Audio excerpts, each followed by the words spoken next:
Bah, ça, c'est une photo qu'en fait, j'aime beaucoup, vraiment, parce que bah, c'est mon cousin. C'est Slimane. Il avait un sourire, vous voyez là, un sourire communicatif, en fait. C'était un beau garçon, il avait des années devant lui. Il avait des années devant lui, voilà. Il ne méritait pas ça, en fait. Sabrina considérait Slimane comme un frère. Il est mort à 45 ans, assassiné. Sabrina connaissait très bien celle qui l'aurait tué. Céline, la compagne de son cousin. C'était pour les 30 ans de Céline, en fait. Bah, c'est lui qui avait organisé tout le truc, nous avait appelé, bloqué telle soirée, tel jour. On va fêter l'anniversaire de Céline. Voilà. Et donc, on était tous venus et c'est lui qui avait tout payé. Et voilà, il était content, en fait, même de faire ça pour elle. Comme il appelait comment? Ma petite femme. Tout le temps. C'était oh, ma petite femme. Des fois, même quand il était à la maison avec elle, ou voilà, il lui faisait des petits bisous, des petits. Voilà. C'est compliqué. Donc, déjà qu'il soit plus là et de savoir bah, ce qu'elle a réussi à faire, en fait, c'est incompréhensible, en fait. Donc, on ne peut pas le comprendre, on ne peut pas l'accepter. Un an après cette fête et ses souvenirs joyeux, Céline Vasselin, une jeune esthéticienne, a avoué avoir tué et démembré son compagnon, Slimane Amara, avec l'aide de l'une de ses clientes. 2 femmes, 2 mères de famille sans antécédents judiciaires, au cœur d'un projet criminel hors du commun.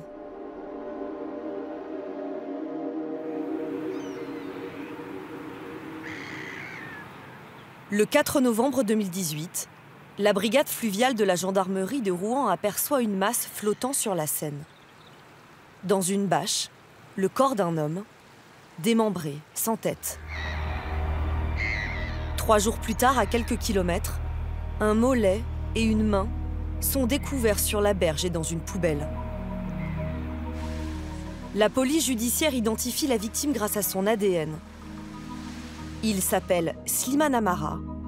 Il a été fiché il y a 20 ans pour des violences envers des policiers. L'homme habite à Petit-Quevilly, dans la banlieue de Rouen, avec sa compagne, Céline, et leur fils de 3 ans. Mais étrangement, celle-ci n'a pas signalé la disparition de son conjoint. Immédiatement, elle est placée en garde à vue.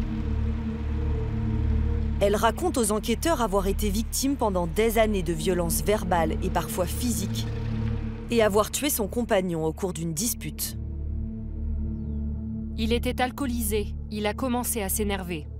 J'ai fait des toasts, j'ai mis des médicaments à l'intérieur. Je voulais qu'il dorme. Il m'a insulté. Je lui ai mis un coup de couteau dans la gorge. Céline Vasselin affirme qu'elle était seule.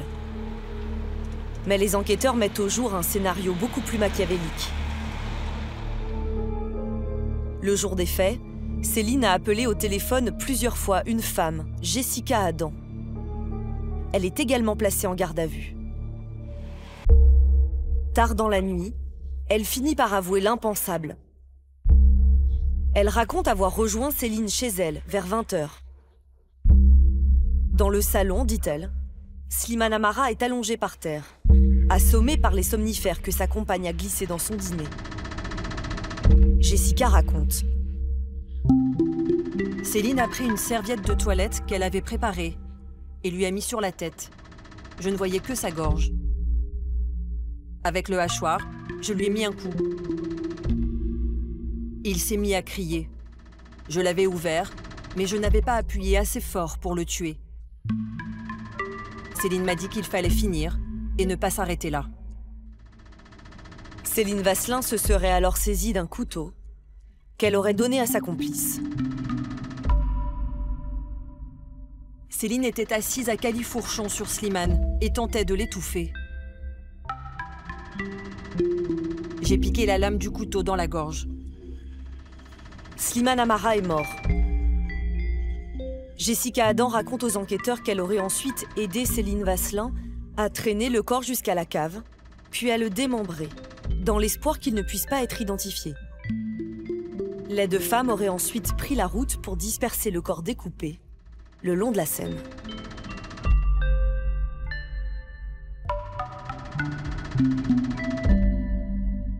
L'avocat de Jessica Adam, maître Vincent Beauprère, est frappé par le décalage entre cette femme douce et empathique et l'horreur de son récit. Elle raconte les choses avec beaucoup de détails qui sont un peu sordides, il faut le reconnaître, un peu curieux, très curieux, puisque j'ai le souvenir qu'elle avait déclaré que Madame Vasselin parlait à son époux décédé en lui disant ah ben tu vois, dans quel état t'es aujourd'hui, tu fais moins le malin, et que Madame Vasselin se sentait un peu soulagée de cette situation. Le 10 novembre 2018, les deux femmes sont mises en examen pour assassinat et incarcérées. Céline Vasselin était-elle réellement victime des violences de Slimane Amara? Pourquoi Jessica Adam aurait-elle accepté de lui venir en aide dans ce projet criminel?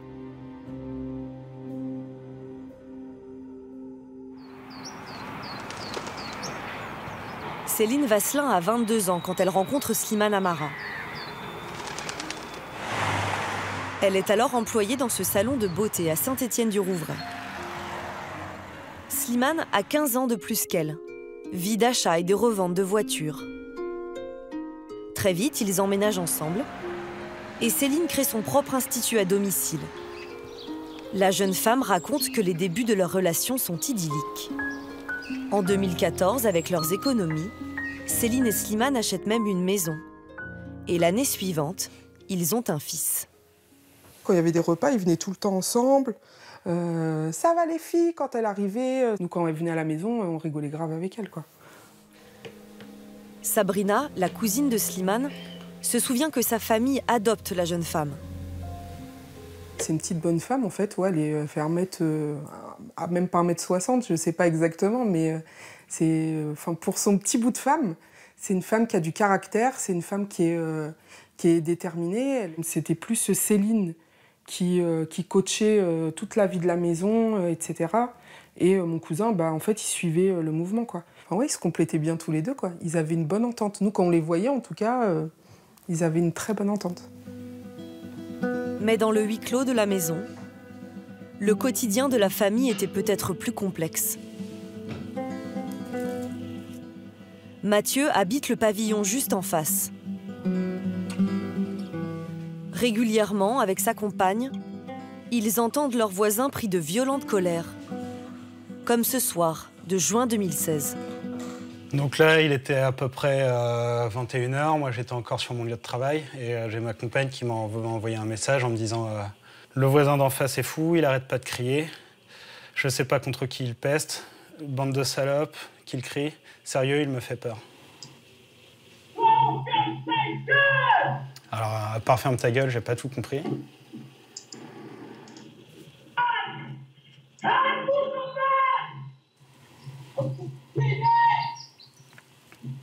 Là, c'était bande de PD. Ça avait plus l'air destiné au voisinage, mais on n'a jamais entendu de violence par rapport à son enfant ou à sa compagne. Vanessa a vécu 10 ans avec Slimane et a eu une fille avec lui. Selon elle, son ancien compagnon était très marqué par son enfance chaotique passée dans des foyers et s'emportait à la moindre contrariété. Quand il pétait un plomb, il était méconnaissable. Dès quelque chose qui pouvait arriver et qui pour lui paraissait injuste, ça partait dans tous les sens. Et puis de toute façon, il changeait, la tête changeait dans ces cas-là. Et il fallait pas lui parler. Si on lui parlait, si on lui disait « Slimane, qu'est-ce que tu fais ?» Je l'ai fait une fois. J'en prenais plein la tête. Mais plein la tête verbalement. Mais il y avait son pendant. On avait le contraire. C'était quelqu'un de très aussi gentil. Jamais il ne m'a levé la main dessus. Jamais il n'a levé la main sur ma fille. En 2008, Vanessa lui annonce qu'elle le quitte. Slimane la menace de mort. Elle fuit sa colère à l'autre bout de la France avec sa fille. 10 ans plus tard, Céline, elle aussi, aurait voulu le quitter. En mai 2018, elle le lui aurait annoncé et la discussion aurait dérapé.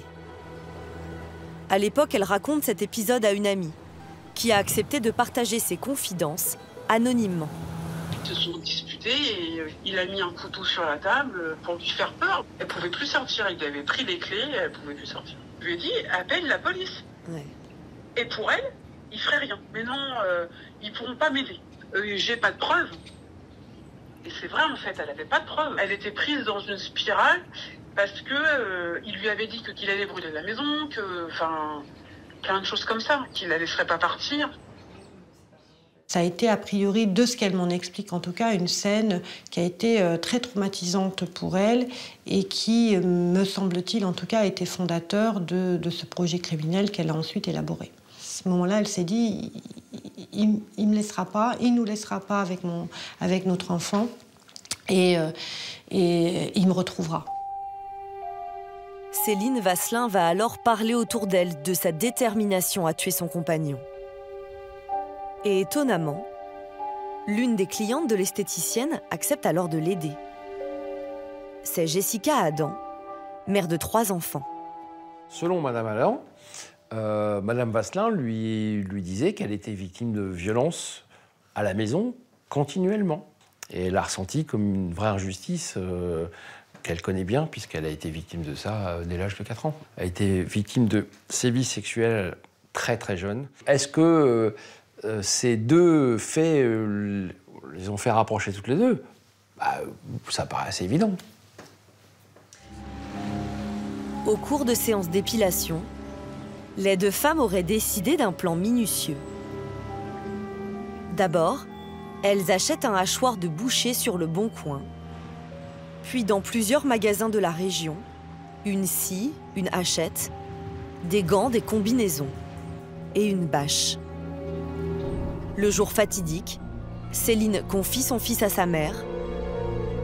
Jessica l'aurait ensuite retrouvé pour accomplir la tâche macabre.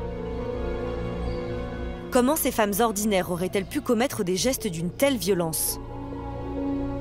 En prison, elles ont rencontré des psychiatres qui n'ont pas décelé chez elles de dangerosité. Mais dans le cas de Céline, ils concluent. Au vu du profil psychopathologique de Madame Vasselin, de sa narration de sa relation avec son conjoint, la relation d'emprise peut être établie. Elle subissait tout. Et puis à un moment donné, on a le sentiment que voilà, c'est fini. Ça, c'est voilà, elle pouvait plus rien subir de plus. Quand elle est arrivée en maison d'arrêt et qu'elle a vu les experts, qu'elle a vu les enquêteurs, l'une de ses premières phrases est de dire qu'elle se sentait soulagée d'être en prison, libérée. Elle se sentait moins en prison, en fait. En prison, c'est qu'à de le dire qu'au sein de son foyer. Des explications que la famille de Slimane ne peut entendre. La vraie victime dans ça, c'est mon cousin. Et c'est pas Céline qui s'est fait droguer, c'est pas Céline qu'on a retrouvée dans une bâche avec sa tête qui se trouve je sais pas où. Est-ce qu'elle a essayé, du moins, de partir? Je crois pas. Je ne crois pas. Moi, je suis partie. Je suis partie et je suis vivante. Voilà. À quel moment vous pouvez faire ça avec la personne qui, à un moment donné dans votre vie, vous l'avez aimée, cette personne? Vous avez fait un enfant à cette personne. À quel moment? Quel moment on peut se dire « je vais faire du mal comme ça » Non, moi je comprends pas. Là aussi, c'était moi. Ouais. La fille aînée de Slimane, Kaina, a 20 ans aujourd'hui. Elle a grandi sans son père, mais il s'était toujours promis de se retrouver un jour. Oui, j'ai que des bons souvenirs, Disneyland, des zoos, des trucs comme ça. Et on essaye de me faire croire que c'était pas lui. Ça me fait penser que c'était pas le père que je pensais qu'il était, alors que mes souvenirs sont là quand même. Et je reste persuadée qu'il n'était pas un monstre. Je suis vraiment perdue en fait. Je fais que de ruminer ce qui s'est passé. Je fais que de...